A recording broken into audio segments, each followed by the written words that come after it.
Assalamualaikum warahmatullahi wabarakatuh. Alhamdulillah wassalatu wassalamu ala Rasulillah wa ala alihi wa sahbihi wa mawalah. Wa ashhadu an la ilaha illallah wahdahu la syarikalah wa ashhadu anna Muhammadan abduhu wa rasuluh. Salawatu rabbi wa salamu alaihi wa ala alihi wa ashabihi wa man sara ala nahjihi wastanna bisunnatihi ila yaumil qiyamah. Alhamdulillah, puji syukur kita haturkan kehadirat Allah Azza wa Jal. Di kesempatan siang hari ini kita bisa bareng-bareng belajar.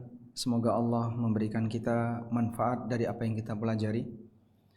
Salawat dan salam semoga selalu tercurah untuk junjungan kita Nabi Agung Muhammad sallallahu alaihi wasallam atas perjuangan besar beliau dalam mendakwahkan Islam sehingga kita bisa mengenal aneka aturan Allah dan syariat Allah hingga detik ini.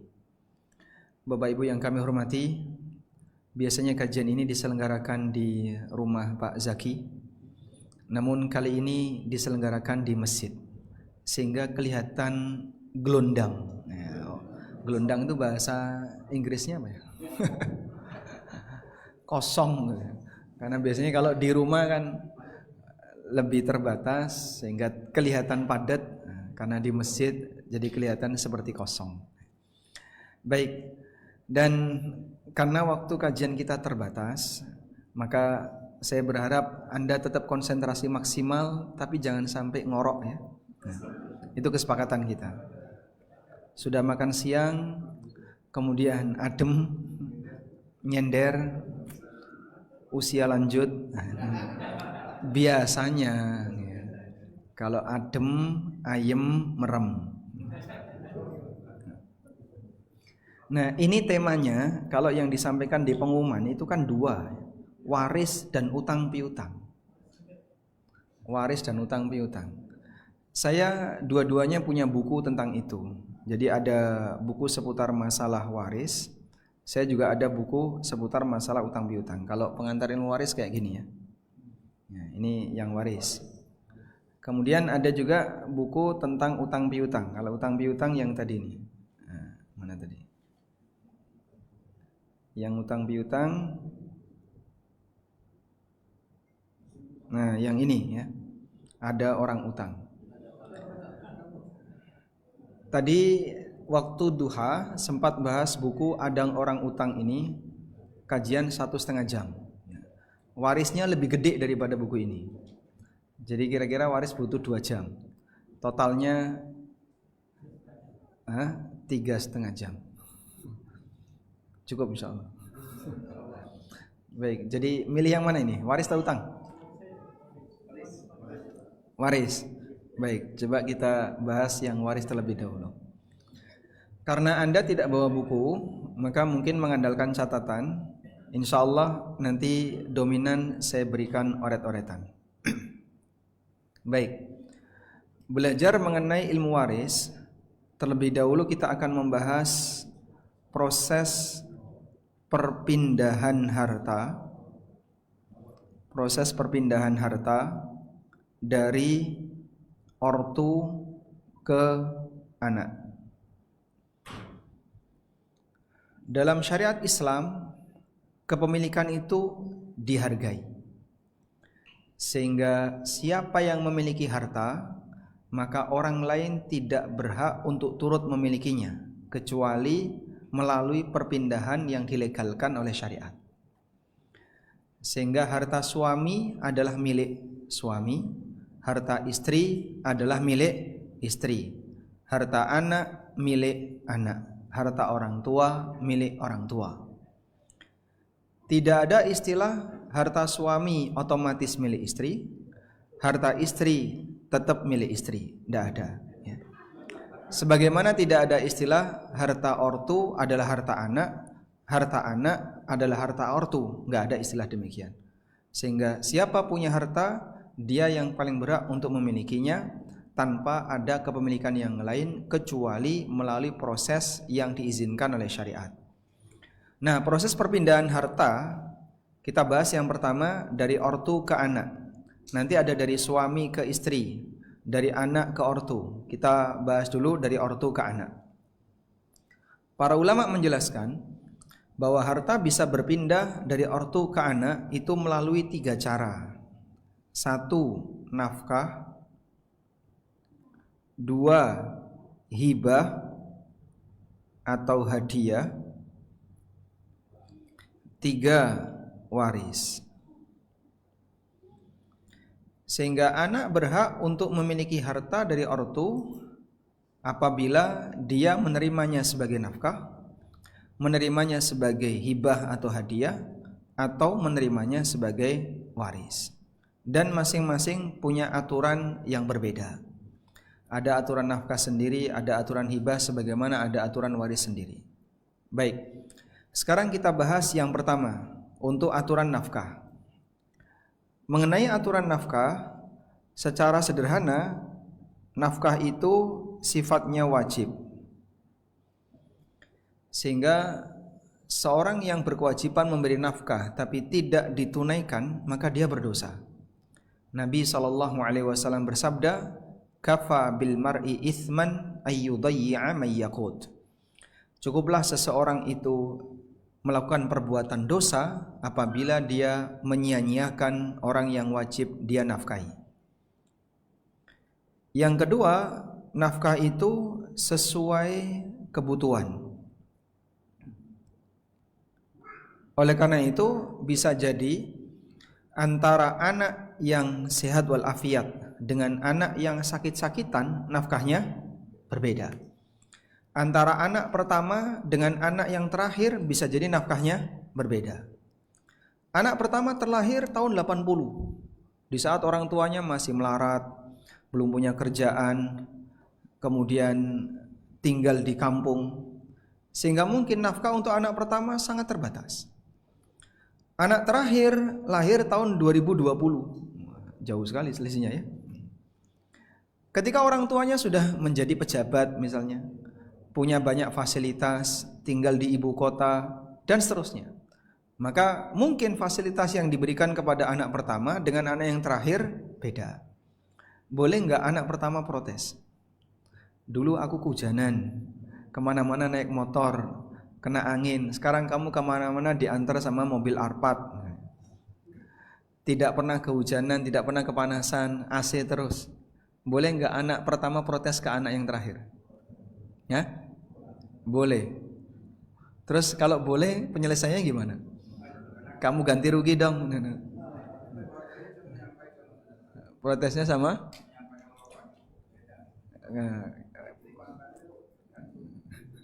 Baik. Sehingga dalam hal ini tidak ada pengurangan nilai hak kepada anak terakhir karena alasan anak pertama dia tidak mendapatkan hak seperti itu waktu dia kecil. Sehingga dia tidak perlu menyesal. Wah, dulu nggak ada makanan seperti ini, sekarang ada makanan kayak gini. Dulu kita pengen donat aja susah, sekarang kamu donat nggak doyan. Nah, seperti itu nggak bisa mengoreksi, tidak bisa mengoreksi warisan, tidak bisa mengoreksi hibah. Contoh yang lain, ada orang punya 4 anak. Anak 1, 2, 3 semuanya normal, sehat. Anak yang terakhir sakit-sakitan, keluar masuk rumah sakit, sampai bapaknya menjual sawah, bapaknya menjual tanah, hingga kemudian dia sembuh dan tumbuh dewasa, lalu semuanya besar. Sudah? Kemudian bapaknya meninggal dunia. Anak pertama tahu sejarahnya. Baik. Ketika bapaknya meninggal dunia, warisannya tinggal 2 petak sawah, padahal dulu punya 4 petak sawah. Boleh nggak misalnya kakaknya ini bilang, dulu waktu kamu kecil sering sakit sampai bapak jual 2 sawah. Sekarang bapak sudah meninggal, tinggal punya 2 sawah. Maka kamu sudah nggak dapat lagi warisan sawah karena sudah kau habiskan waktu kecil. Bisa nggak kayak gitu? Hah? Boleh atau tidak, Pak? Namanya orang sakit di luar pilihan. Sehingga anak ini ketika sakit disalahkan enggak? Tidak. Orang tua memberikan pengobatan kepada dia bagian dari apa? Nafkah. Maka yang kayak gini tidak boleh dijadikan sebagai koreksi atas warisan. Bisa dipahami ya? Maka nafkah yang sifatnya sesuai kebutuhan ini tidak bisa mengoreksi warisan. Selanjutnya kita beralih ke hibah atau hadiah.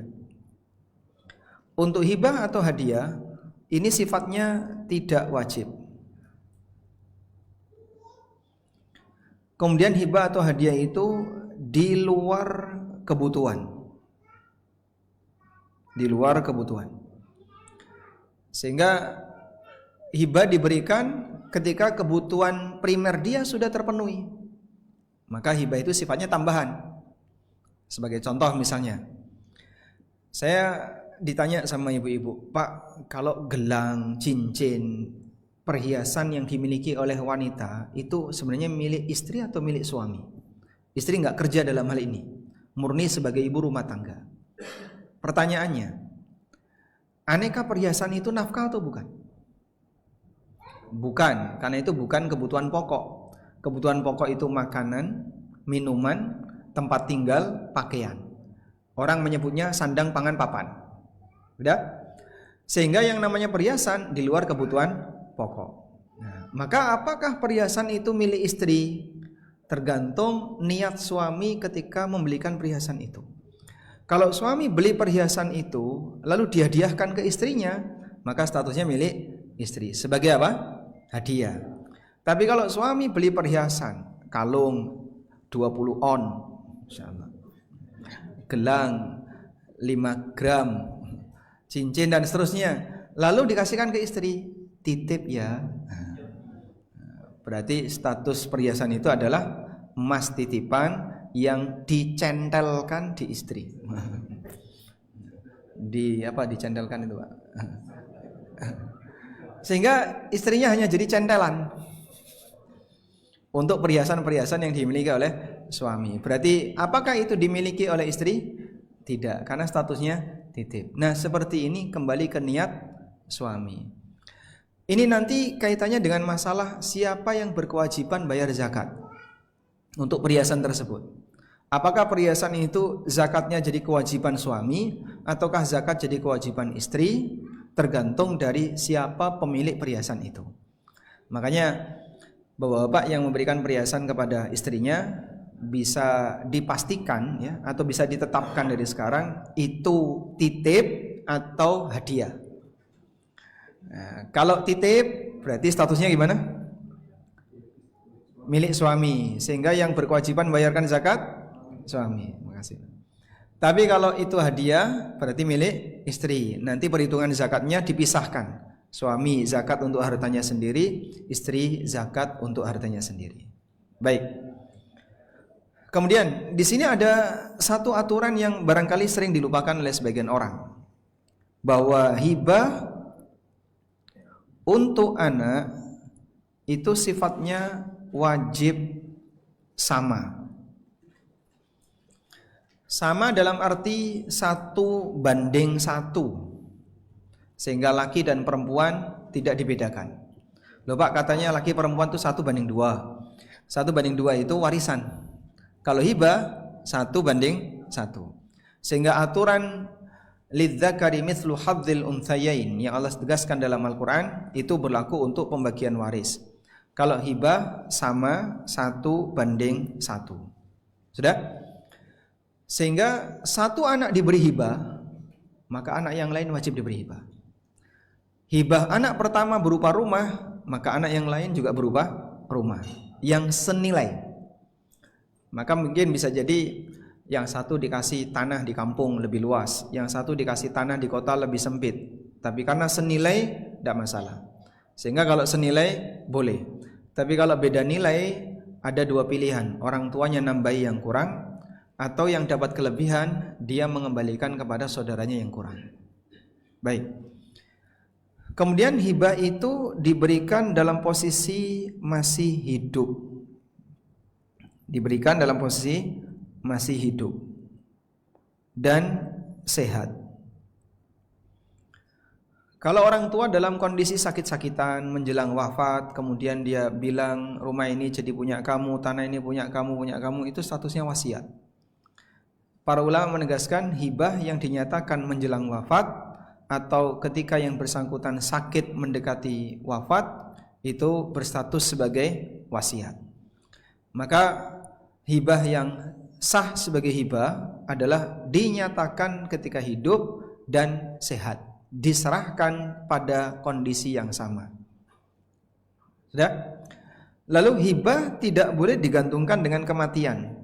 Hibah tidak bisa digantung dengan kematian. Contohnya gimana Pak hibah yang digantung dengan kematian? Tanah ini nanti jadi milik kamu kalau bapak sudah meninggal, silahkan kamu ambil. Ini kendaraan, calonnya punya kamu, nanti kalau bapak sudah meninggal, silahkan kamu bawa. Ini BPKB sekarang boleh dibawa duluan. Nah, ketika digantung dengan kematian seperti itu, ini tidak sah jadi hibah, tapi statusnya wasiat. Ini statusnya wasiat. Dari sinilah kita bisa melihat perbedaan antara hibah dengan wasiat.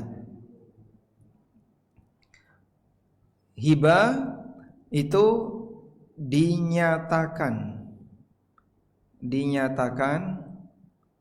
saat hidup dan diserahkan saat hidup. Itulah hibah.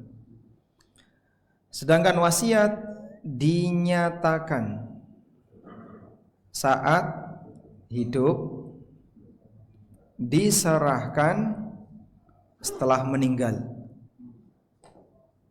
setelah mati. Itu wasiat. Orang mengatakan, ini uang saya 20 juta, nanti silahkan diambil, kalau saya sudah mati serahkan ke masjid A. Sebelum dia mati, uang itu tetap ada di rekening dia. Begitu orangnya mati, diambillah 20 juta tadi, diserahkan ke masjid A. Nah, model seperti ini namanya apa? Wasiat. Dinyatakan ketika hidup dan diserahkan ketika meninggal dunia. Sudah? Nah, wasiat itu tidak boleh untuk ahli waris. Tidak boleh untuk ahli waris. Sebab ahli waris itu sudah mendapatkan jatah warisan, maka ahli waris kalau diberi wasiat jadinya dia dapat 2 kali. Nabi SAW pernah bersabda, Innallaha qad a'ta kulladhi haqqin haqqah ala la wasiyata liwarithin. Beliau mengatakan la wasiyata liwarithin, tidak boleh ada wasiat untuk ahli waris. Hadisnya berikut ini.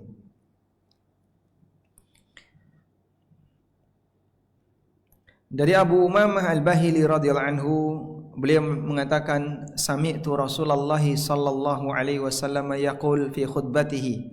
Aku pernah mendengar Rasulullah sallallahu alaihi wasallam bersabda ketika beliau berkhutbah, am hajatil wada, ketika haji wada. Innallaha qad a'ta kulladhi haqqin haqqah. Sesungguhnya Allah telah memberikan jatah kepada masing-masing yang punya hak warisan.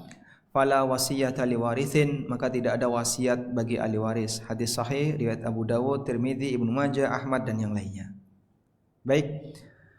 Dari sinilah kalau ada orang tua yang bilang ke anaknya, rumah ini jadi milik kamu setelah bapak meninggal, tanah ini jadi milik kamu setelah bapak meninggal, dan seterusnya. Berarti apa itu? Wasiat. Untuk siapa? Anak. Terus gimana itu Pak? Ya nggak berlaku semuanya. Karena tidak ada wasiat untuk ahli waris, dan itu penegasan dari Rasulullah sallallahu alaihi wasallam. Fala wasiyata liwarithin, tidak ada wasiat untuk ahli waris. Maka kalau misalnya ada orang tua memberikan pernyataan secara aklamasi, tapi penyerahannya pasca kematian dan beliau membagi seluruh hartanya kepada anaknya, maka statusnya dibatalkan semuanya. Statusnya dibatalkan semuanya. Kok bisa Pak? Dibatalkan demi hukum. Hukum siapa? Hukum hadis Nabi sallallahu alaihi wasallam. Kaum muslimin tidak boleh mendapatkan wasiat dalam posisi dia sebagai ahli waris. Baik. Selanjutnya, berarti wasiat untuk siapa? Selain ahli waris. Selain ahli waris itu siapa Pak? Bisa lembaga sosial. Bisa pribadi yang bukan ahli waris, seperti keponakan itu bukan ahli waris. Yang lain misalnya mertua itu bukan ahli waris. Boleh dia terima wasiat? Boleh, karena mereka bukan ahli waris. Kalau hibah sasarannya bebas.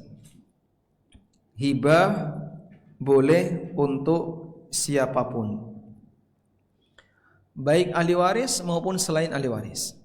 Karena penerima hibah tidak ada larangan untuk orang tertentu, bahkan termasuk beda agama boleh.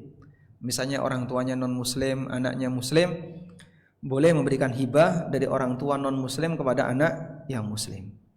Baik. Nah, berikutnya ini. Hibah yang belum diserahkan, hibah yang belum diserahkan, lalu keburu meninggal, keburu mati, maka jadi batal. Nah, setelah batal, kemudian jadi warisan. Jadi kalau ada seorang bapak sempat bilang ke anak, aku berikan tanah ini ke kamu, secara aklamasi, ngomong saja ya, tapi tidak pernah menyerahkan sertifikat, belum pernah menyerahkan sepenuhnya kepada anak, cuman ngomong gitu aja, janji ya nanti ini jadi punya kamu, bapak janji tanah ini akan jadi milik kamu, tapi tidak pernah diserahkan. Kata kuncinya tidak pernah diserahkan ya? Sampai akhirnya sang bapak ini meninggal, maka apa yang dijanjikan tadi tidak berlaku, sehingga statusnya jadi warisan. Kalau tertulis dengan lisan itu sama, dinotariskan, ya, tertulis dengan lisan dalam bahasa syariat itu sama. Jadi tulisan itu pengganti lisan. Baik, coba kita lihat dalilnya berikut ini. Kita lihat dalil berikut ini ya. Jadi dalam sebuah riwayat dari Abu Bakar As-Siddiq radhiyallahu anhu, beliau pernah memberikan hibah kepada Aisyah radhiyallahu anha. Ini buku saya Pengantar Ilmu Waris, isinya kayak gini Pak. Coba kita lihat sini ya. Berkaitan dengan pengalihan hak berupa hibah. Hibah yang diberikan kepada anak, dia harus sudah diserah terimakan. Kita menuju halaman 89.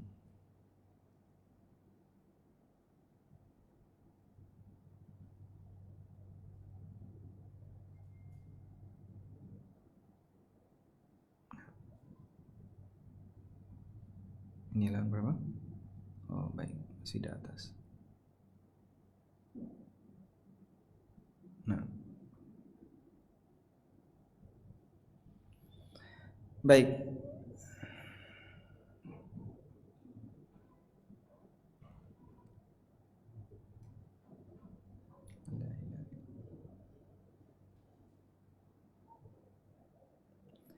Kita coba baca riwayat berikut ini ya. Ini keterangan dari Aisyah radhiyallahu anha ketika beliau diberi hibah oleh Abu Bakar As-Siddiq radhiyallahu anhu. Aisyah radhiyallahu anha menceritakan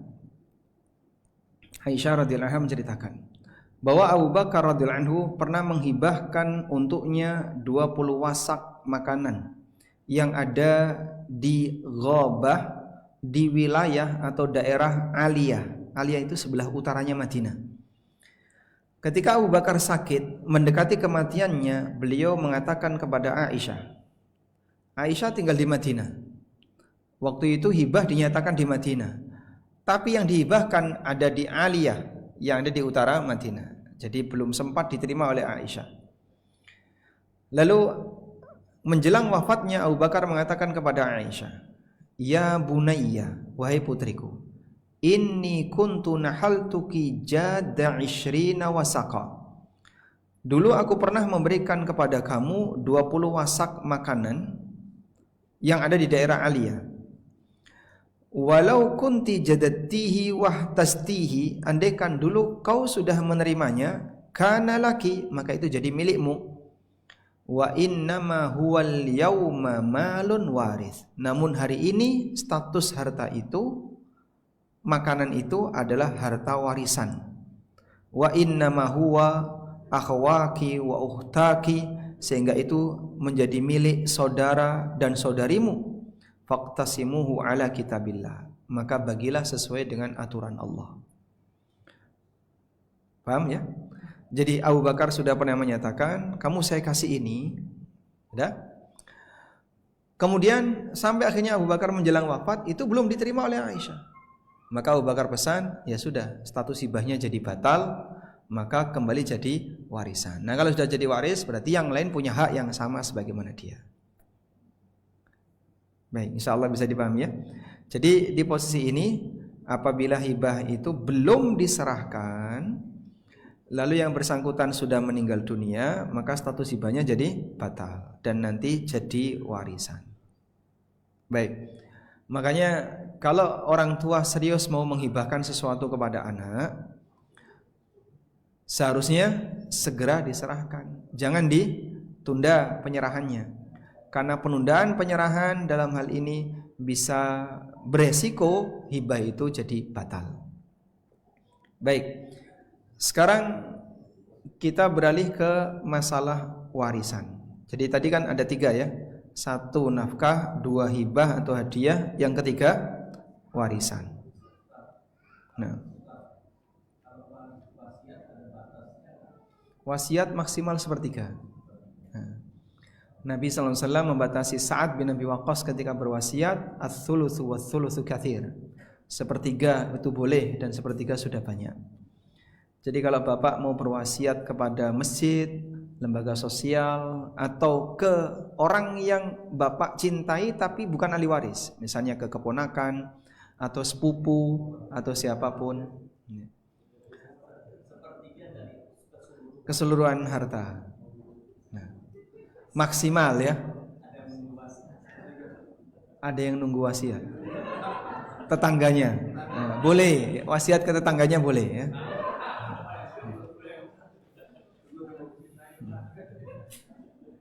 Baik. Sekarang kita lanjutkan ke warisan ya. Warisan, saya punya tetangga, beliau guru besar Fakultas Hukum UGM. Kita pernah ngisi bareng di salah satu masjid di Jogja, dan beliau menyampaikan di Indonesia itu tidak ada undang-undang warisan. Makanya dalam urusan warisan, negara mengembalikan kepada masing-masing. Tapi kalau masyarakat mau melibatkan negara untuk bagi waris, nanti bisa melalui peradilan, nanti bisa melalui pengadilan. Sehingga pada asalnya dalam masalah bagi waris diserahkan kepada masing-masing. Makanya kalau misalnya kita ditanya, mungkin nggak kita bisa menerapkan hukum waris Islam di Indonesia? Jawabannya sangat mungkin. Mau negara memberikan kelonggaran. Sehingga Anda mau bagi waris pakai hukum Islam, pakai hukum adat, pakai hukum titisan Belanda, mau pakai hukum apapun, silahkan. Bahkan pakai kesepakatan keluarga pun boleh. Untuk negara ini ya. Karena masing-masing diberi kebebasan, itu kan harta-harta orang tuamu, terserah kamu. Namun kalau sampai terjadi sengketa, kemudian gesekan dalam anggota keluarga, terus salah satu lapor ke pengadilan, nah barulah nanti negara ikut campur. Cuman kalau misalnya dibagi sesuai kesepakatan keluarga tanpa melibatkan negara, tidak masuk kategori pelanggaran di negara kita. Baik. Sehingga kaum muslimin dalam hal ini punya kelonggaran yang seluas-luasnya untuk menerapkan hukum Allah berkaitan dengan masalah bagi waris. Dan ini salah satu di antara bukti ya, bahwasanya kita hidup di negara yang cukup longgar berkaitan dengan penerapan syariat Al-Quran. Salah satunya adalah masalah warisan. Nah, warisan ini telah ditetapkan oleh Al-Quran. Ditetapkan oleh Al-Quran. Ada di mana Pak? Ada di 3 ayat dalam Al-Quran. Semuanya di surat An-Nisa 11, 176. Sekarang kita buka surat An-Nisa ayat 11, 12, 176. Di ayat 11 An-Nisa ayat 11 Allah Subhanahu wa taala berfirman, yusikumullahu fi auladikum lidzakari mithlu hadzil unthayain. Allah mewasiatkan kepada kalian untuk anak laki-laki mendapatkan jatah warisan 2 kali dari anak perempuan. Anak laki-laki dapat jatah warisan 2 kali anak perempuan. Itu wasiat siapa? Allah. Allah mewasiatkan kepada kalian anak laki-laki mendapatkan jatah warisan 2 kali daripada anak perempuan. Sudah? Jadi kalau misalnya ada orang tua yang berwasiat, bapak pesen ya, nanti kalau bapak mati, peninggalan bapak bagi rata, laki perempuan sama. Ini namanya apa? Wasiat. Wasiat dari bapak. Sudah? Hingga kemudian sang bapak meninggal dunia. Baik. Setelah bapak meninggal dunia, nah, sebagian anak memegangi ini. Dulu bapak pesen, pokoknya harus bagi rata, laki perempuan sama. Nah, pertanyaannya, mana yang didahulukan? Wasiat Allah atau wasiat bapak? Sebagai orang yang beriman kita sepakat wasiat Allah. Ini kan tidak menghargai bapak. Bapak dulu pernah berwasiat kayak gini. Kalau kemudian wasiat ini disepelekan, kita tinggalkan, berarti kan tidak menghargai bapak. Ya sudah, kalau begitu pakai alasan yang sama. Wasiat Allah seperti ini. Kalau ini disepelekan, berarti tidak menghargai. Apakah seperti itu? Kita tidak menghargai Al-Quran.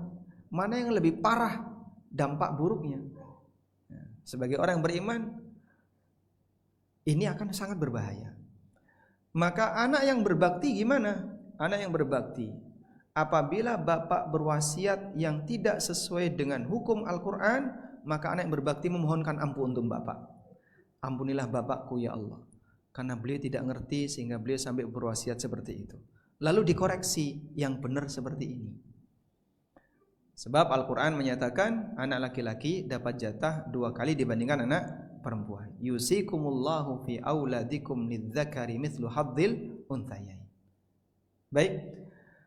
Kemudian ada banyak sekali aturan tentang jatah masing-masing. Ada yang mendapatkan setengah, ada yang mendapatkan 1/3, 2/3, 1/6. Itu ada di An-Nisa ayat 11. An-Nisa ayat 12 lanjutannya. Pembagian waris antara suami istri. Kalau suami mati, istri dapat berapa? Jika suami punya anak, suami tidak punya anak. Kalau istri mati, suami dapat berapa? Dan seterusnya. Setelah Allah menjelaskan 2 ayat tentang pembagian waris, Allah Subhanahu wa taala memberikan janji dan ancaman. Coba kita lihat di sini, Pak. Tilka hududullah. Seperti itulah aturan Allah. Wa may yuti'illaha wa rasulahu, siapa yang mentaati Allah dan Rasulnya, yudkhilhu jannatin tajri min tahtihal anhar, maka Allah akan masukkan dia ke dalam surga yang mengalir sungai di bawahnya. Dzalika fawzul azim. Wa may ya'sillaha wa rasulahu, barang siapa yang durhaka kepada Allah dan Rasulnya, wa yata'adda hududa, dan melawan aturannya, yudkhilhu nara, maka Allah akan masukkan dia ke dalam neraka. Sehingga setelah dijelaskan aturannya, lalu di bagian akhir Allah kasih janji dan ancaman. Kalau kau memenuhi aturan ini, kau dapat surga. Tapi kalau kau menyalahi aturan ini, ada ancaman neraka. Maka dari sini jamaah, saya boleh nyebut bahwa masalah bagi waris ini tidak hanya urusan dunia, tapi domain akhirat. Artinya apa? Akan ada konsekuensi besar ketika di hari kiamat bagi siapa yang sengaja tidak menunaikan pembagian waris sesuai aturan yang telah Allah tetapkan.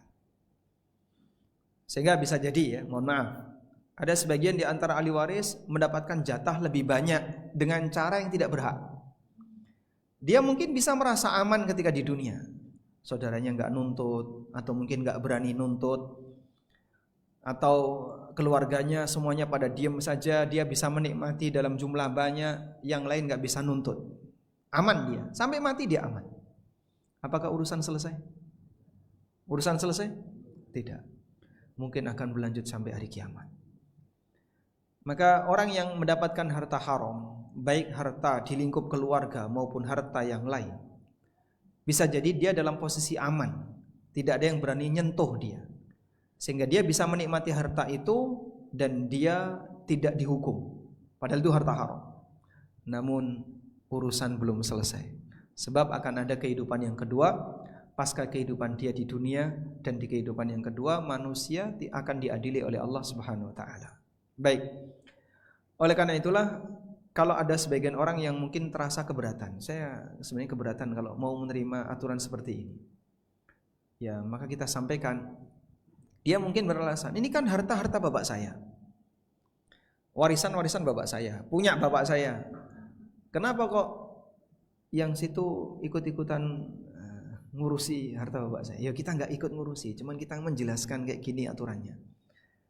Baik, memang itu adalah harta bapak kamu, warisan bapak kamu, tapi kepemilikan di dunia dibatasi oleh aturan.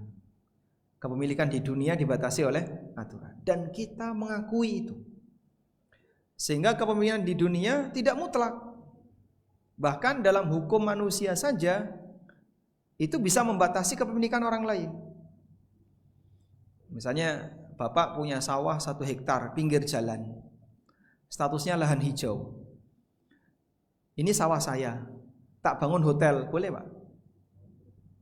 Boleh? Kenapa enggak boleh? Karena lahan hijau. Loh ini kan punya saya. Iya ini punya kamu.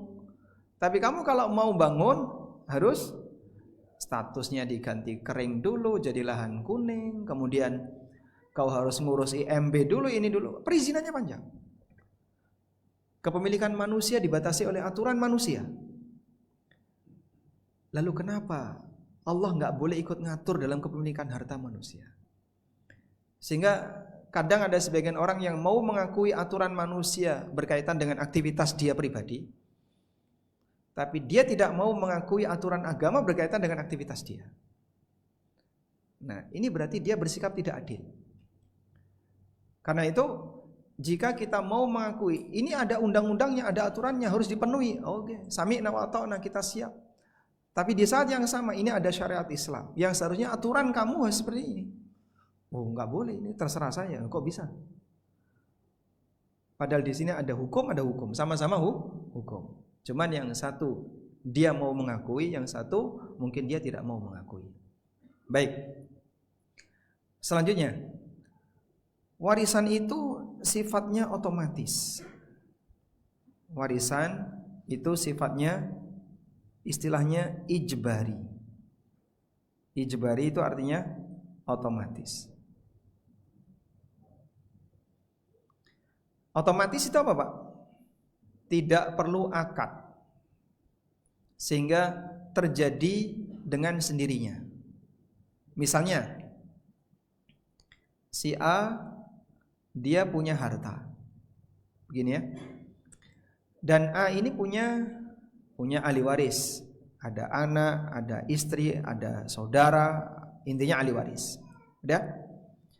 Begitu A mati, otomatis pindah hak milik. Otomatis apa Pak?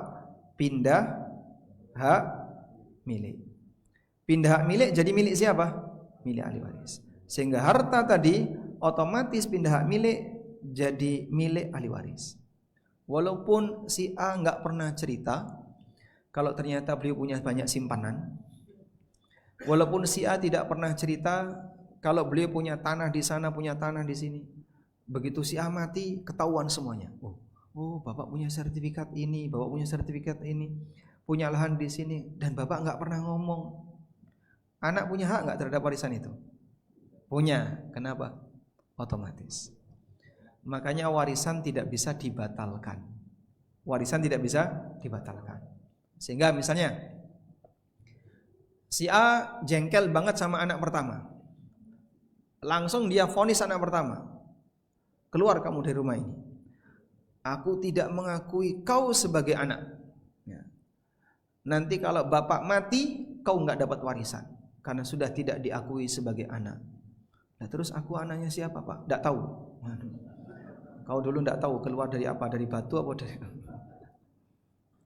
Namanya manusia itu kan pasti punya orang tua.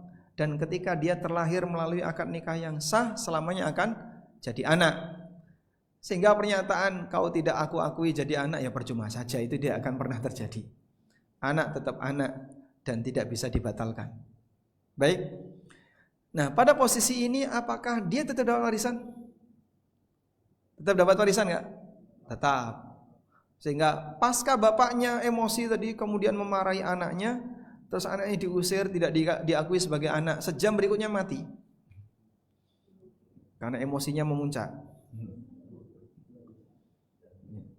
Jadi kira-kira antara orang yang memarahi dengan orang yang dimarahi itu lebih cepat bahagia yang mana? Antara yang memarahi dengan yang dimarahi, kan sama-sama sakit hati itu.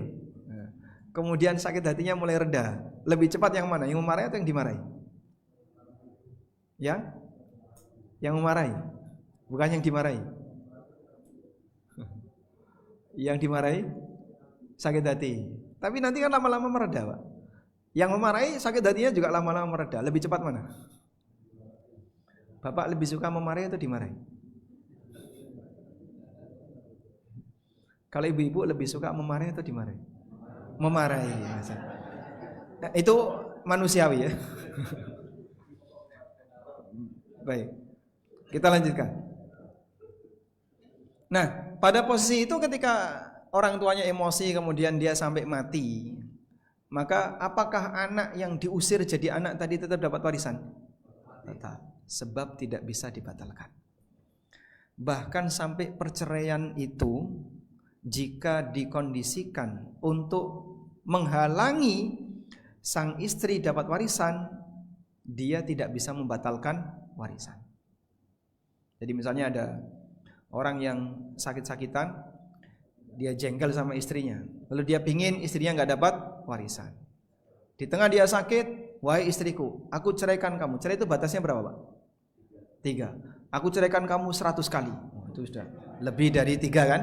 Udah. Terus gimana itu, Pak? Begitu dia ngomong seperti itu, 2 jam berikutnya mati suaminya. Dapat warisan nggak istrinya? Dapat. Karena ada indikasi kuat bahwasanya suami ini ketika sakit menjelang wafatnya, dia menceraikan istrinya, dia ingin agar istrinya tidak dapat warisan. Maka itu pun tidak bisa membuat hak warisnya jadi batal. Sehingga tetap hak warisnya berlaku. Kalau murtad, karena sudah ada nasnya, la yarithul muslimul kafira walal kafirul muslimah.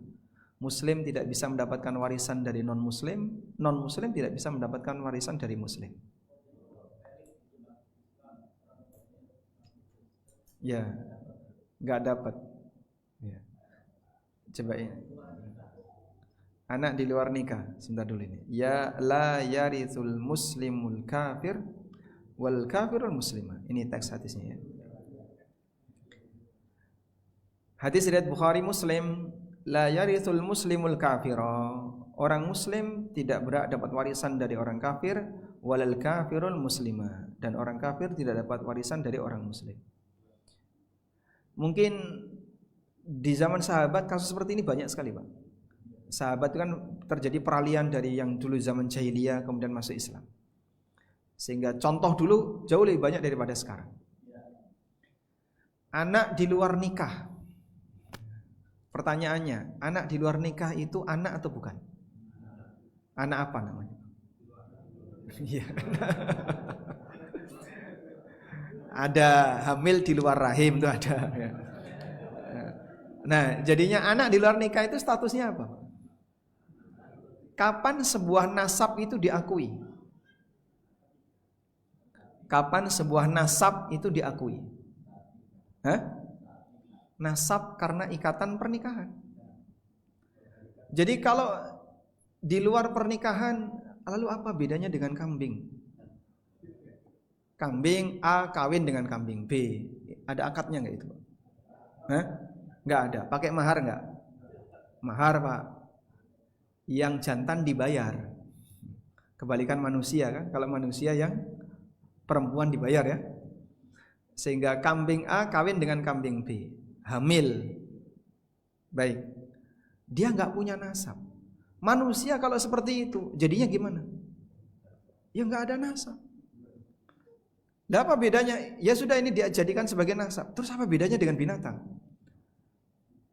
Karena manusia adalah makhluk bernasab, maka yang membedakan kelahiran manusia dengan selain manusia, manusia terlahir dalam ikatan pernikahan. Sedangkan binatang tidak ada ikatan apapun. Ya walaupun bisa jadi bisa dirunut, oh ini anaknya kambing itu, ini anaknya kambing sana. Tapi kan kasus kecil saja. Ayam, Masya Allah, satu betina ngemong 10. Ini bapaknya yang mana saja ini? Oh dia suka diapelin tetangga sebelah, yang sana juga. Ya, jadi dia tercipta sebelum akad nikah. Tercipta dalam arti ya sudah terjadi zigot sebelum akad nikah. Jadinya statusnya tidak punya bapak. Lah terus gimana Pak? Seperti Nabi Isa, Isa bin Maryam. Selanjutnya dia nanti aktanya single parent, bahwa anak ini terlahir dari seorang ibu bernama si A, tanpa menyebutkan nama lelaki. Maka dia nanti kalau masalah harta sebenarnya lebih ringan, tinggal bapaknya, bapak biologisnya ya, ngasih hibah selesai. Dah kamu nanti nggak dapat warisan dari bapak, maka bapak kasih diiriskan dulu. Dah tanah ini jadi punya kamu, hibah. Nah, nanti kamu nggak dapat waris. Sisanya untuk adik-adiknya yang waris. Karena adiknya mungkin anak nasab, tapi anak pertama bukan anak nasab. Sekolah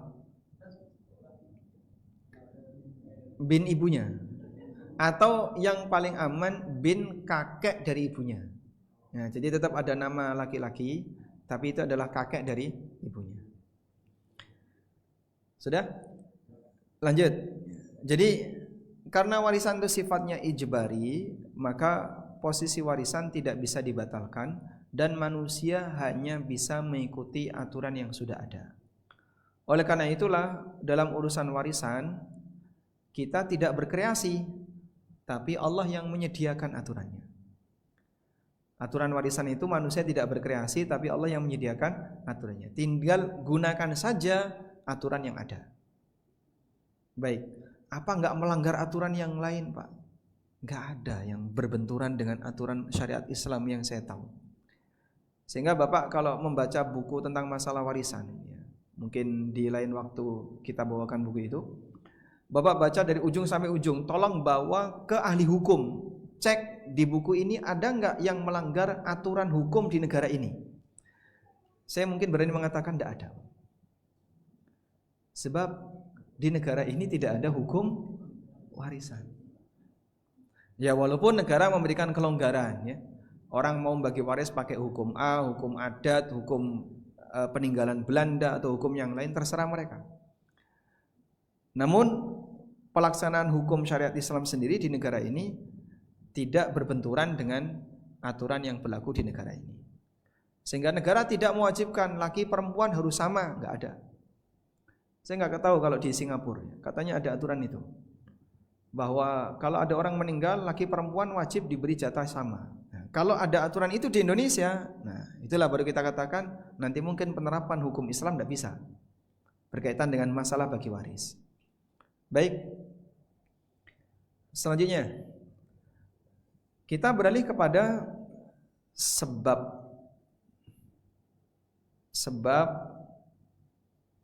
warisan. Jadi sebab warisan itu maksudnya adalah apa yang melatar belakangi seseorang berhak dapat warisan. Ada tiga. Yang pertama sebab nasab, yang kedua pernikahan, Yang ketiga, nah yang ketiga ini mungkin istilah baru. Namanya al-wala. Al-wala. Wala itu apa? Pembebasan budak. Pembebasan budak. Kalau zaman sekarang mungkin tidak ada. Jika si A membebaskan budak B, lalu B ini beraktivitas ekonomi, kemudian dia punya kekayaan, kemudian dia mati dan tidak punya ahli waris, maka nanti yang mendapatkan warisan dari hartanya B adalah A. Loh kok bisa dia dapat warisan? Dia bukan keturunan atau apa? Ya, karena A yang membebaskan B. Itu namanya hak wala. Jadi mungkin kalau di zaman sekarang sebab warisan itu hanya dua ini yang ada di negara kita atau di lingkungan kita. Sebab nasab dan sebab pernikahan. Sebab nasab siapa saja Pak? Banyak. Kalau sebab pernikahan hanya ada dua. Suami, istri. Sehingga suami bisa mendapatkan warisan dari istri, istri bisa mendapatkan warisan dari suami. Kalau mertua nggak dapat, karena mertua itu orang lain. Baik. Sekarang kita fokus pada sebab nasab. Sebab nasab itu ada tiga. Tiga itu apa saja? Ada tiga ya.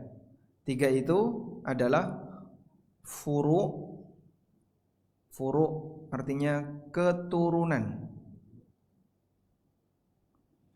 Lalu usul. Usul itu artinya leluhur. Bapak, kakek, kemudian buyut, canggah, wareng, udeg-udeg, gantung siwur, sah secara syar'i, sah.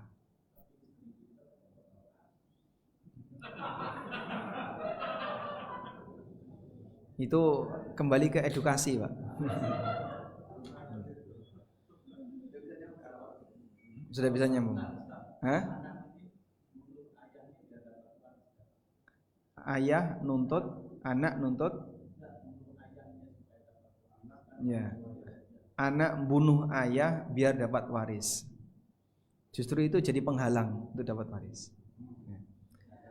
Jadi dalam warisan itu ada rukun, ada syarat, ada sebab, ada penghalang. Rukunnya terpenuhi, syaratnya terpenuhi, sebabnya ada, tapi terhalang. Beda agama, pembunuhan. Nah, maka dia nggak dapat waris. Bahkan yang ikut bantu bunuh nggak dapat. Tidak harus yang langsung. Sehingga misalnya anak bersekongkol, 2 atau 3 anak bersekongkol. Pelakunya A, B dan C ikut bantu. Maka 3 ini nggak dapat semuanya. Sudah? Coba kita lanjutkan ini dulu ya. Dia sampai pada titik ini ya, bahwa nasab ada 3, usul, furu' dan hawashi. Kalau pembunuhan gimana Pak? Pembunuhan, coba kita lihat ini. Di buku ini kita sebutkan juga tentang penghalang warisan. Mana?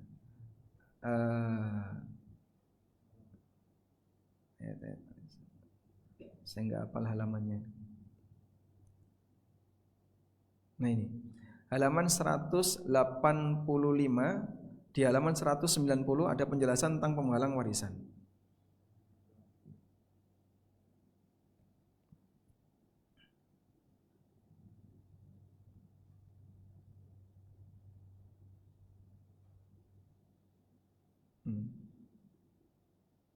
Ini Pak ya.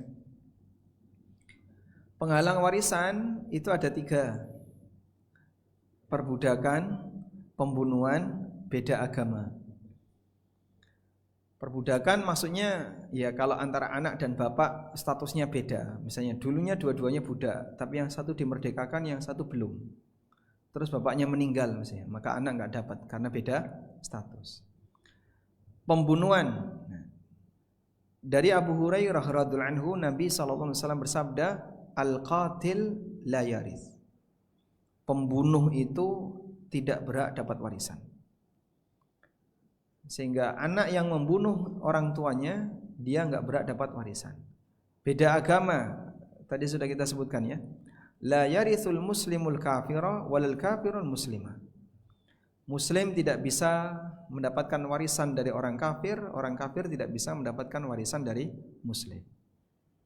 Baik. Ya, tidak bisa mendapatkan warisan. Orang kafir tidak mewariskan ke Muslim, orang Muslim tidak mewariskan ke kafir. Kalau hibah bisa, hibah, wasiat bisa. Maka solusi kayak tadi Pak, ini bukan anak nasab, ini beda agama dan seterusnya. Ya tinggal hibahin aja, tinggal diwasiatin aja, bisa pakai wasiat. Selanjutnya,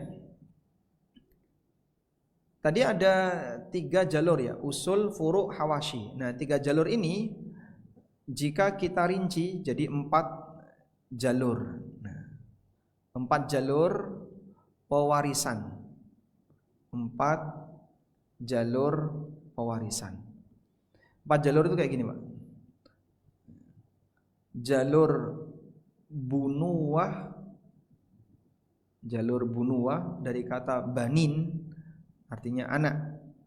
Jalur ubuwah, jalur ukhuwah,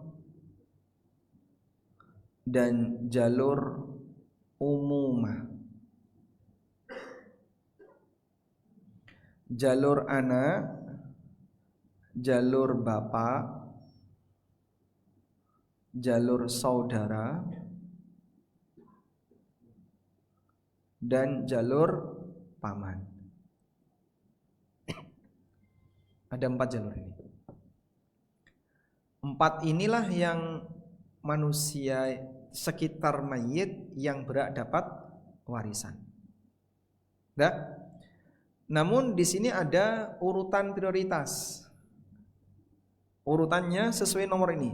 1, 2, 3, 4. 1 lebih dekat dari 2, lebih dekat dari 3, lebih dekat daripada 4. Jika ada 1 dan 2, 3 dan 4 nggak dapat. Begitu ada anak laki-laki, saudara nggak dapat. Ketika ada bapak, saudara nggak dapat. Jadi yang mati misalnya umur 40, bapaknya masih hidup, maka saudara nggak dapat karena ada bapak. Itu yang disebut dengan penghalang. Keberadaan anak laki-laki menghalangi saudara untuk dapat warisan. Keberadaan bapak bisa menghalangi saudara dan paman dapat warisan. Baik. Walhamdulillah. Baik. Kopi nggak ada Pak? Kopi? Oh ada, insyaallah. Ini sudah mulai turun konsentrasinya ini. Gimana, mau break dulu ngopi? Nah, lanjut ya. Baik, mungkin di waktu setengah jam kita sampai 2:30.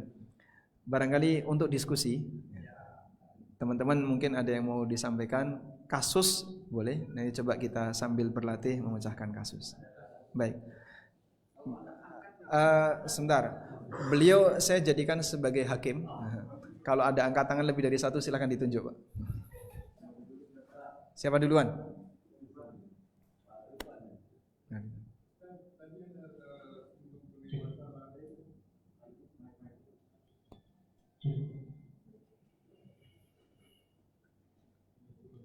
Waalaikumsalam warahmatullahi wabarakatuh.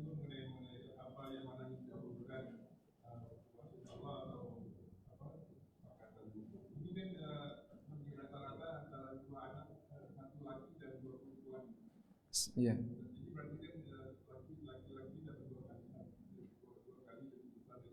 Iya. Tapi kalau mereka sepakat untuk juga itu hukumnya gimana? Dia sepakat tapi setelah ada meninggal gitu. Iya. Bagi rata. Baik. Jadinya apa? Itu salah apa tidak? Ya. Baik. Kalau misalnya anak 1 laki-laki 2 perempuan, mereka bersepakat udahlah nanti bagi rata setelah orang tuanya meninggal. Apakah ini diperbolehkan? kasusnya adalah posisi anak laki-laki ini menyerahkan jatahnya kepada saudaranya yang perempuan. Kalau seperti itu boleh.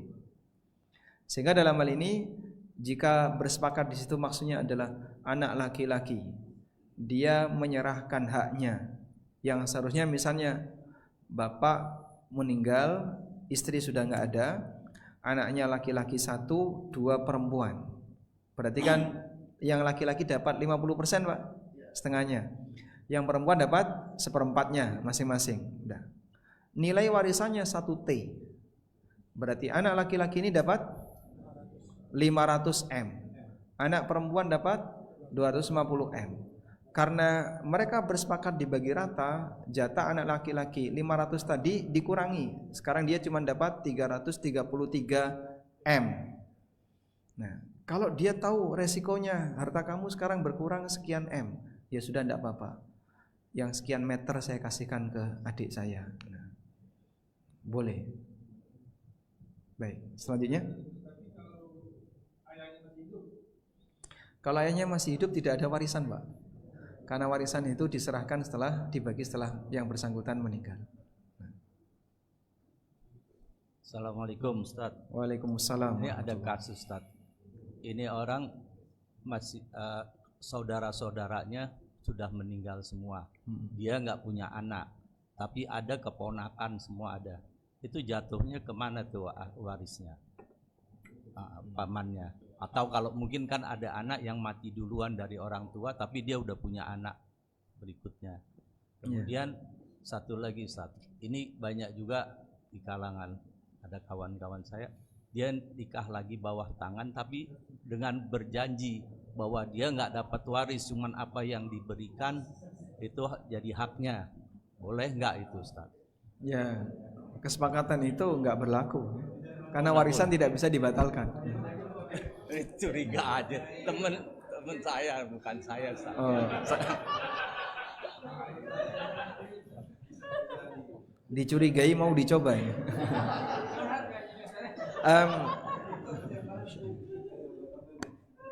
Baik. Pertanyaan yang pertama mungkin saya kasih mukaddimah dulu, tapi agak sedikit serius ya. Nah, saya sebut 15 ahli waris, 15 ahli waris lelaki. Ada ahli waris lelaki, ada ahli waris perempuan. Saya dahulukan yang lelaki dulu. 15 ahli waris laki-laki. Baik. Bapak bisa perhatikan ini. Ini adalah mayit.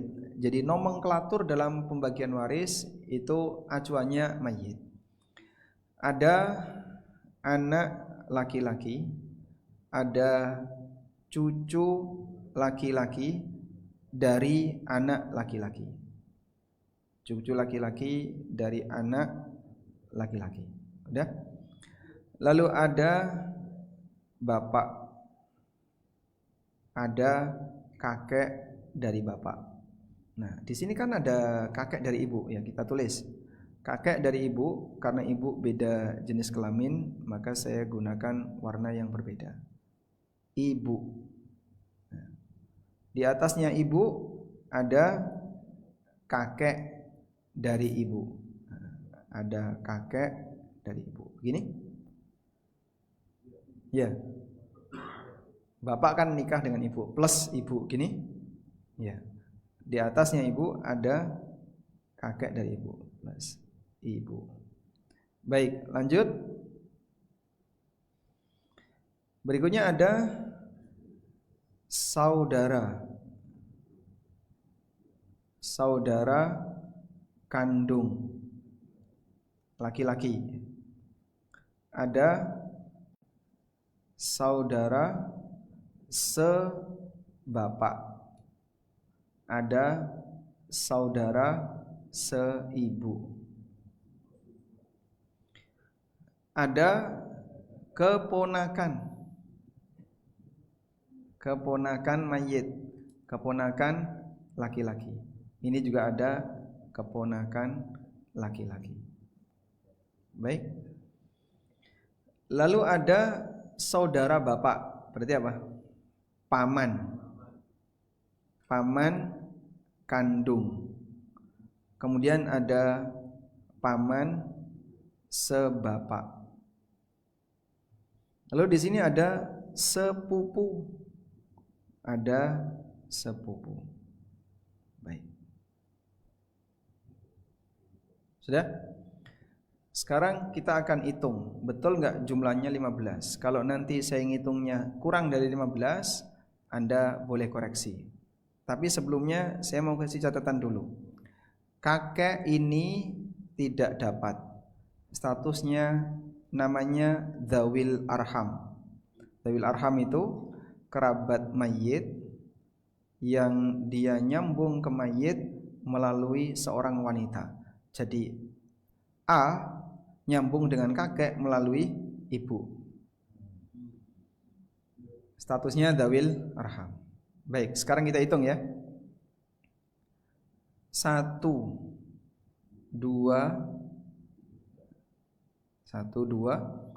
3 bapak, 4 kakek. Baik.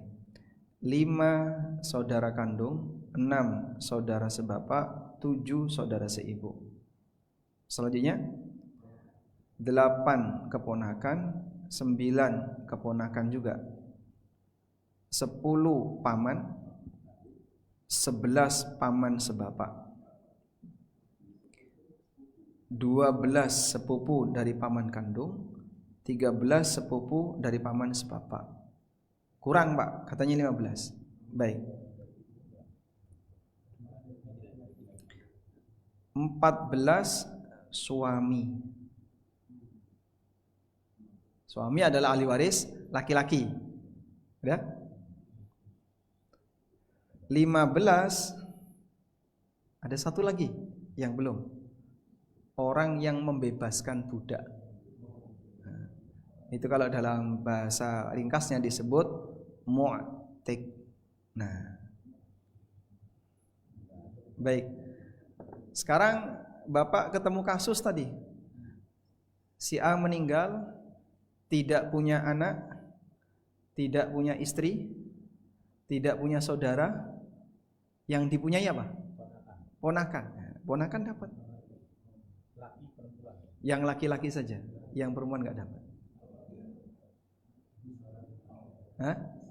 Besarannya, kalau keponakan jumlahnya berapa? Ada 5 keponakan, baik dari saudara 1, saudara 2, saudara sekian.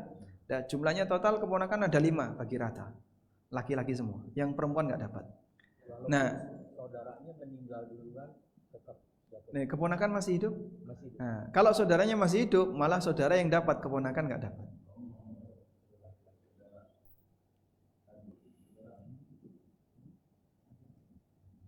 Baik, bisa dipahami ini? Nah, jadi tetap akan selalu ada anggota keluarga yang menadai. Jadi penadah warisan itu. Kalau nggak dekat, jauh, lebih jauh lagi. Selanjutnya 10 ahli waris wanita.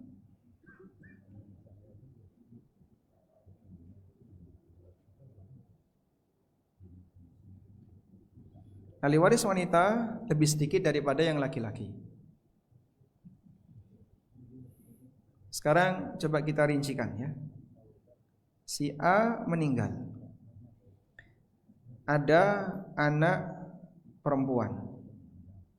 Ya. Lalu cucu perempuan. Nah, cucu perempuan itu dari anak laki-laki. Kalau cucu perempuan dari anak perempuan nggak dapat. Cucu perempuan dari anak laki-laki ini saya kasih garis warna beda. Nah, anak laki-laki. Nah, di sini melahirkan cucu perempuan. Ini kan ahli waris perempuan. Ya? Kemudian atasnya ibu. Lalu di sini nenek. 1, nenek nanti ada 2. Baik, pasangannya ibu bapak, kan gini ya. Saya kasih warna berbeda biar tidak biar bisa membedakan. Di sini ada nenek 2, nenek dari bapak. Begini. Nenek 1, nenek 2. Baik. Lalu Nah, setelah ini ada siapa, Pak? Ada saudari kandung, ada saudari sebapak, ada saudari seibu.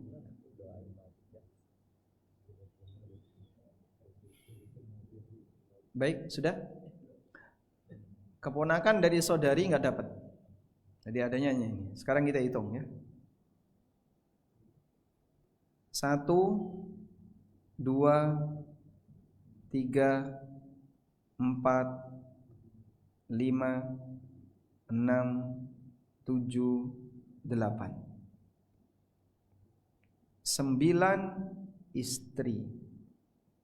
Istri adalah ahli waris perempuan. 10 wanita yang membebaskan budak. Namanya mu'tiqah.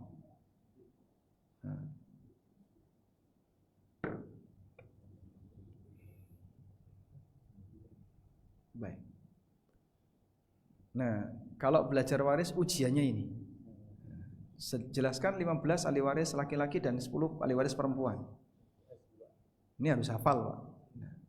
Karena kata kuncinya untuk mengukur siapa yang berhak, kedekatannya berapa, itu dari sini. Baik.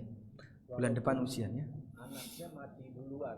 Anaknya mati duluan. Saudara gitu. Ini anak 5. Ya. Udah nikah semua.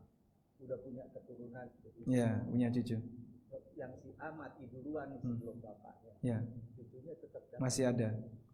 Ya, cucunya terhalang paman-pamannya. Oh, enggak dapat. Enggak dapat. Tapi nanti dia bisa dikasih wasiat. Sehingga diasumsikan andaikan bapaknya itu masih hidup dapat berapa, nah itu diwasiatkan untuk cucu. Biar nanti kakek tetap bisa ngasih ke cucu. Kalau satu lagi, misalnya gini, ini waris. Ibu, istri ibunya masih ada. Kan itu enggak mungkin rumah dijual. Ya. Gimana tuh? Ya. Warisan dari suami, dari bapak. Ibu dalam halnya istri bapak tinggal di rumah itu. Nggak mungkin rumah itu dijual. Warisan tidak harus dijual. Terus baginya gimana? Baginya itu masalah teknis. Bisa diakuisisi. Salah satu anak yang mampu, ya sudah, rumah punya bapak tak beli. Nah, jatah ibu juga tak beli. Silakan ibu tinggal di situ. Boleh nggak? Boleh. Sehingga dalam hal ini setelah dikuasai oleh salah satu anak, sehingga saudara-saudaranya dibayari, Pak. Lalu dikuasai salah satu anak, kemudian ibunya tinggal di situ sampai ibunya meninggal. Nah, ketika ibunya meninggal, jatah ibu kan sudah dibeli sama dia dulu waktu ibu masih hidup. Berarti ibu nggak punya warisan lagi. Begitu? Kalau nggak ada yang mampu. Jadi ini tolong kamu yang beli kamu. Wah, nggak ada yang mampu. Ya sudah, berarti jadi milik bersama. Jadi milik bersama, ya. Nanti kalau misalnya mau dijual ya silahkan. Kalau dijual berarti ibu ikut anak yang lain, sehingga tidak tinggal di situ tapi tinggal di rumah anaknya. Baik. Selanjutnya. Baik, Ustaz. Misalnya ini laki-laki meninggal, dia punya istri 1, ponakan 8. Lalu bagaimana membaginya, Ustaz? Berarti istri 1/8 terus dibagi ke ponakan yang sisa. Iya. Istri punya anak? Suaminya punya anak? Suami punya istri 1. Ada anaknya enggak? Enggak ada. Enggak ada anak. Adanya keponakan. Ada. Istri dapat 1/4, sisanya ke keponakan. Kalau keponakannya laki dan perempuan ya 2/1. Nah. Baik. Ibu-ibu nerima aja, Pak, enggak ada yang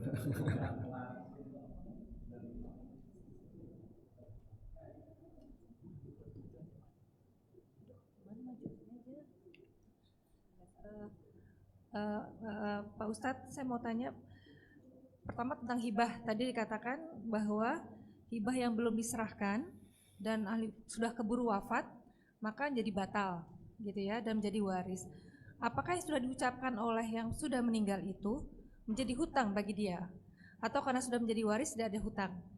Yang kedua, saya pernah dengar kalau waris tidak segera dilaksanakan, maka katanya kasihan mayit gitu, Ustaz. Nah itu yang saya ingin tanyakan, apakah kalau memang waris tidak segera dilaksanakan sebagaimana harusnya, mayit juga mendapatkan, katanya dia kasihan gitu, jadi masa ada yang masih belum selesai dengan dilaksanakan oleh para ahli warisnya. Nah. Tadi saya dengar tadi Ustadz bilang kalau ahli warisnya meninggal nih Ustadz, ada anaknya dari ahli waris, maka dia tidak berhak mendapatkan warisannya. Jika ada penghalang. Jika ada penghalang. Jadi teori tadi Bu, siapa yang lebih dekat menghalangi yang lebih jauh. Yang ini tadi. 1 lebih dekat dari 2, lebih dekat dari 3, lebih dekat dari 4. Maka kalau ada anak, cucu nggak dapat, karena anak lebih dekat daripada cucu. Nah, nanti kasus tadi coba kita buat gambarannya. Baik, sudah cukup? Ya, sudah Ustaz. Baik, coba kita bahas yang pertama dulu ya. Apa tadi? Hibah yang belum diserahkan menjadi batal. Apakah yang wafat itu tidak utang. menjadi hutang bagi dia? Ya. Jawabannya bukan utang. Jadi hibah yang tidak jadi itu bukan utang. Karena hibah itu sifatnya tidak wajib. Sehingga ketika orang hanya menyatakan secara lisan tapi belum diserahkan, maka statusnya tidak lazim, tidak wajib untuk dilaksanakan. Kemudian yang kedua, coba kita gambarkan ya. Misalnya A dan B menikah, punya berapa anak? Anggaplah punya 4 anak. Punya 4 anak gini ya. P, Q, R, S, laki, perempuan, laki, perempuan. Semua sudah punya anak. Anggaplah masing-masing ada anak 1, ada anak 2, dan seterusnya. Begini. Ini misalnya punya anak V, W, X, Y, Z, H.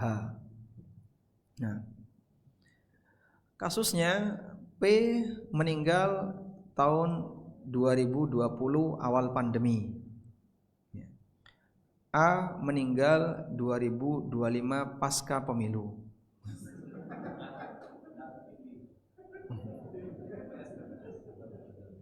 Nah, mungkin yang Anda pertanyakan adalah bagaimana nasib V dan W? Terhalang dengan ini kan?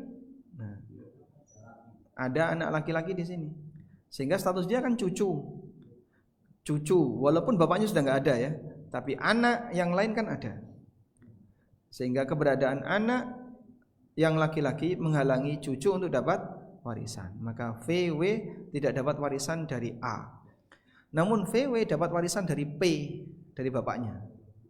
Sudah? Lah, Pak, misalnya Pak, A ini kaya sekali, lalu VW ingin tetap dikasih, maka caranya pakai wasiat tadi, sehingga A bisa berwasiat kepada VW, A bisa berwasiat kepada VW dengan nilai sesuai jatah PL, P yang laki-laki ini. Andaikan P ini masih hidup, sehingga diasumsikan kalau P ini hidup berarti jatah P sekian. Maka A tinggal berwasiat, aku wasiatkan hartaku sekian untuk V dan W. Jadi tidak maksimum sepertiga ya Pak wasiatnya? Kalau ini nggak mungkin sampai sepertiga, ini jauh di bawah sepertiga ini. Ya, ini di bawah sepertiga. Tapi kalau misalnya anaknya cuma 2 laki-laki, ya ini mungkin akan bisa ketemu sepertiga ya. Jadi misalnya A, B punya 2 anak laki-laki, ya. L1, L2. Ini meninggalkan anak, ini juga meninggalkan anak. F, G, H, I. Ini meninggal duluan.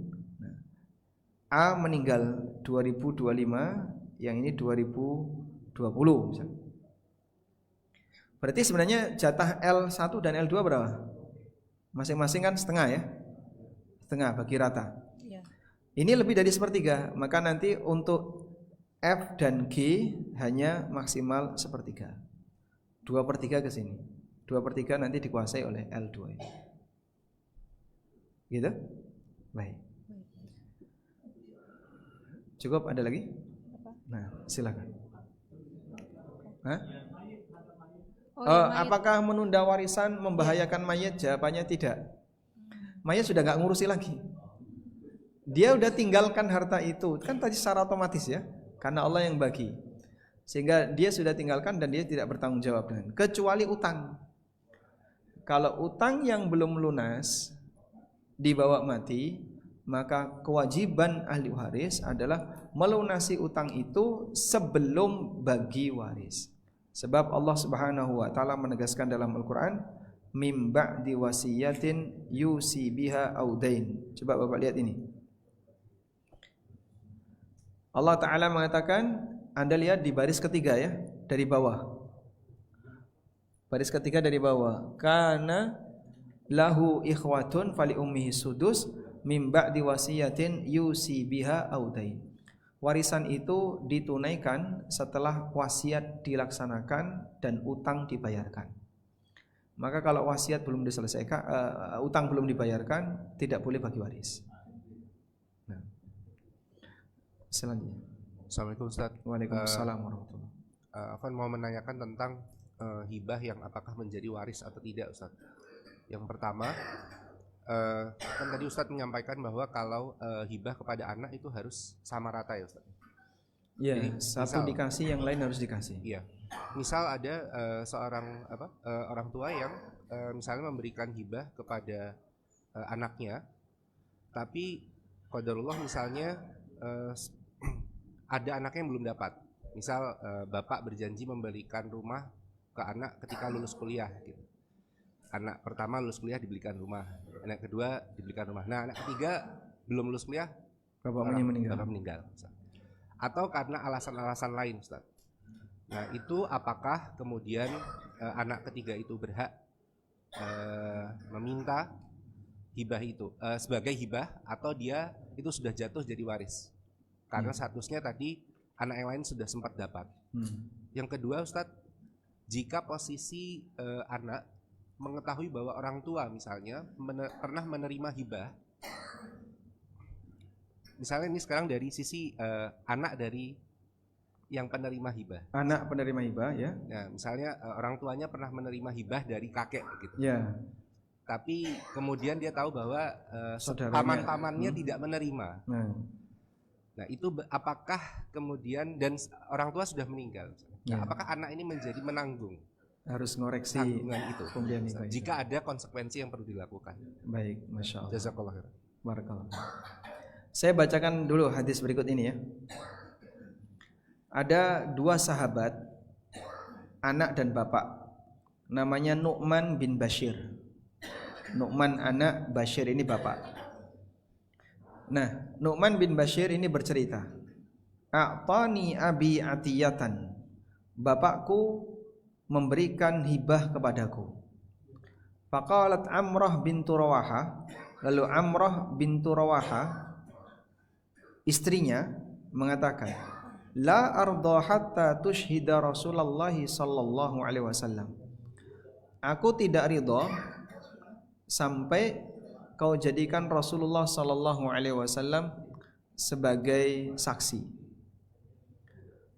Jadi kamu mau ngasih hibah ke Nu'man, tolong lapor dulu ke Nabi sallallahu alaihi wasallam. Minta beliau jadi saksi. Fa'ata Rasulullah sallallahu alaihi wasallam. Akhirnya beliau pun mendatangi Rasulullah sallallahu alaihi wasallam dan beliau menceritakan, aku telah memberikan hibah kepada anakku nilai sekian. Tapi ibunya enggak mau sampai aku menjadikan Anda sebagai saksi. Lalu Nabi sallallahu alaihi wasallam tanya, A'taita sa'ira waladika mithla hada? Apakah kamu juga memberikan hibah yang sama kepada anak-anakmu yang lain seperti yang kau berikan kepada anak ini? Qala la. Lalu jawab Bashir, tidak. Qala, kata Nabi sallallahu alaihi wasallam, fattaqullaha wa'dilu baina auladikum. Bertakwalah kepada Allah dan bersikaplah adil di antara anak kalian. Nah, ini dalil bahasanya hibah itu 1:1. Dan prinsip ini menunjukkan bahasanya hibah wajib rata. Faraja'a faradda. Akhirnya hibah tadi dikembalikan, ditarik kembali. Faradda atiyatahu. Bashir menarik kembali hibahnya, membatalkan hibahnya.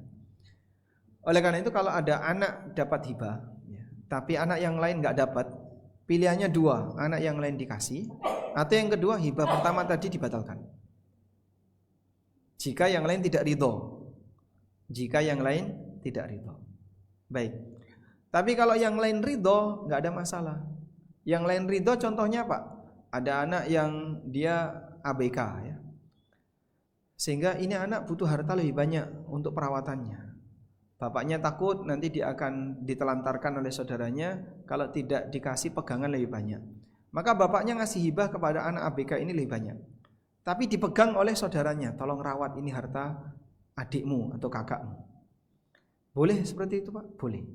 Asal yang lain ridho, tidak apa-apa, kita semua ridho. Adik kita, saudara kita yang ABK dikasih lebih. Baik.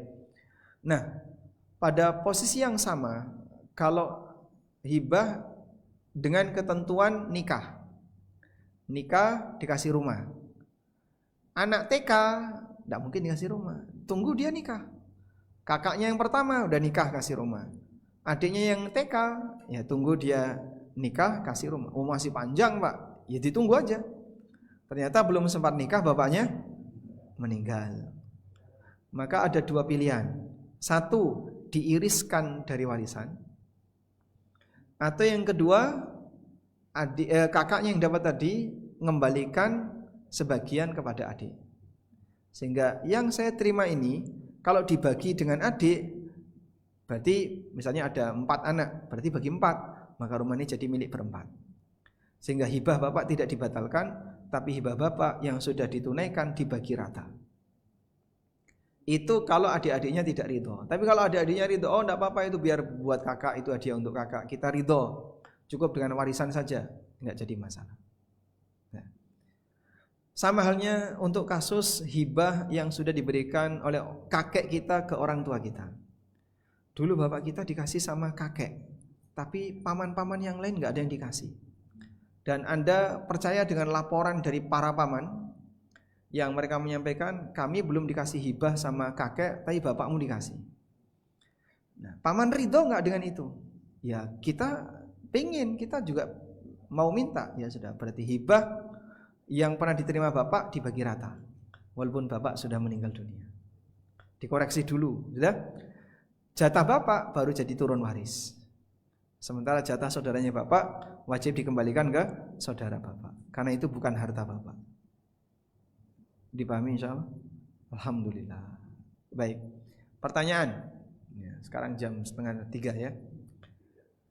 Warisan anak yang berbakti lebih banyak daripada anak durhaka. Salah atau benar?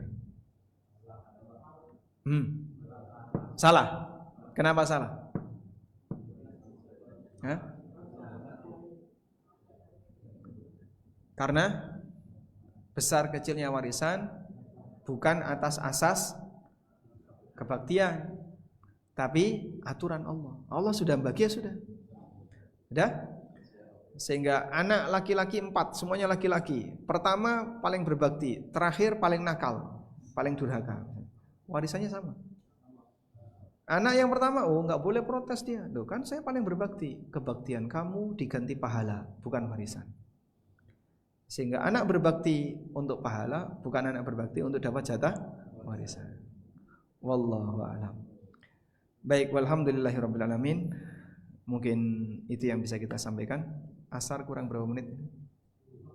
15 menit lagi. Persiapan untuk salat asar ya. Bagi jamaah sekalian, mudah-mudahan apa yang kita bahas ini bermanfaat. Allahumma anfa'na bima 'allamtana wa 'allimna ma yanfa'una warzuqna ilma. Wassallallahu ala nabiyyina Muhammadin wa ala alihi wa sahbihi wasallam. Wa akhiru da'wana anil hamdulillahi rabbil alamin. Wassalamu alaikum warahmatullahi wabarakatuh.